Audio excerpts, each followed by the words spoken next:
If your toddler has been hitting you and it's left you feeling confused, guilty, or just plain worn down, I want you to hear this before anything else.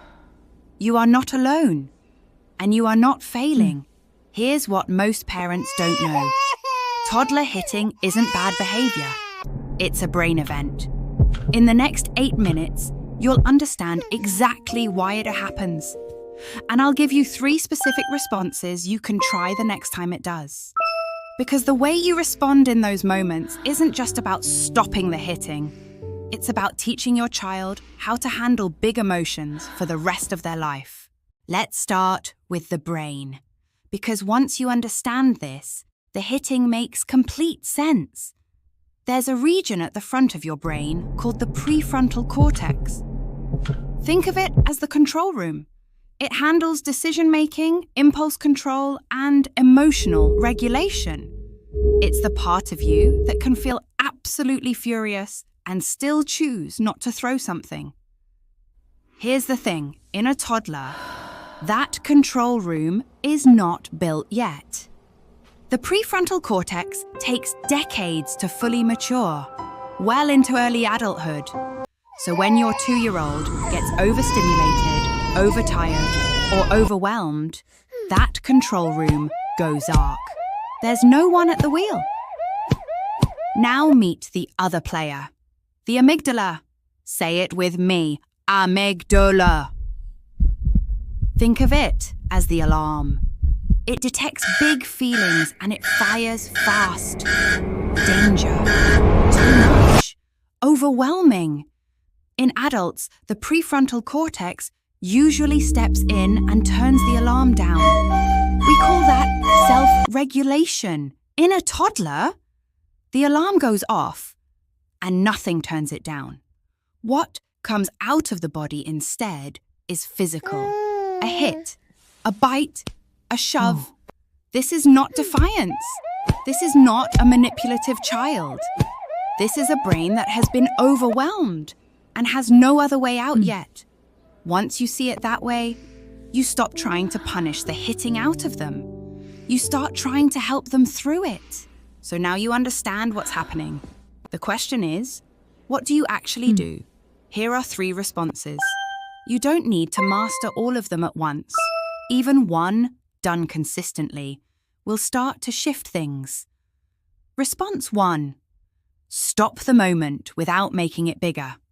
When the hit happens, your instinct might be to react big. A sharp no, a long lecture, a raised voice. That's completely understandable. You've just been hurt. But here's what the research tells us. A big emotional reaction from you floods an already flooded brain. It adds more stimulation to a system that's already in overload. Instead, try this. Get down to their level, say calmly and clearly, "Hands are not for hitting. I won't let you hurt me." That's it. Firm, but not explosive. Short, not a lecture. You're not ignoring the behavior. You're not letting it slide. You're setting a boundary without adding more chaos to an already chaotic moment. Response 2. Name what you see. Once the sharpest moment has passed, and this can be just seconds later, try naming the feeling. You were really upset. Or, that felt like too much, didn't it? This might sound simple, but research on emotion coaching, a term coined by psychologist John Gottman, shows that children whose parents name their emotions regularly develop stronger self-regulation skills over time. Stronger ability to manage those big feelings, less hitting, less meltdown. Why does naming help? Because it activates the very part of the brain your toddler is missing. When you name a feeling out loud, you're building a bridge between the alarm, the amygdala, and the control room that isn't fully wired yet.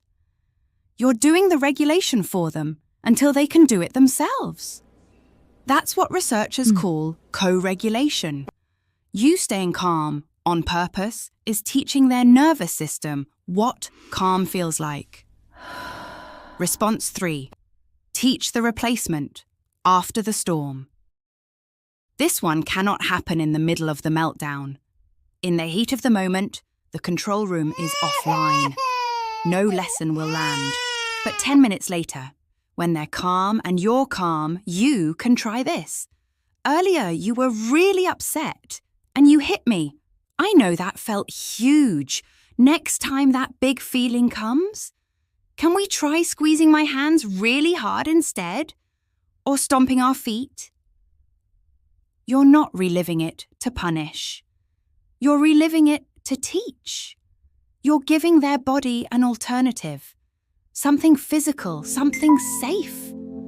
For the next time the alarm goes off and there's nothing to turn it down. It won't work after one conversation. That's okay. Repetition is how the wiring gets built.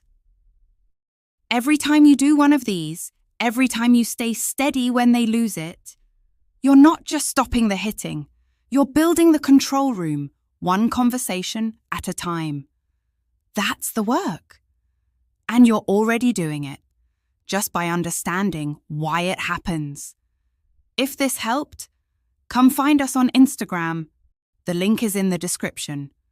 We share more of this every week.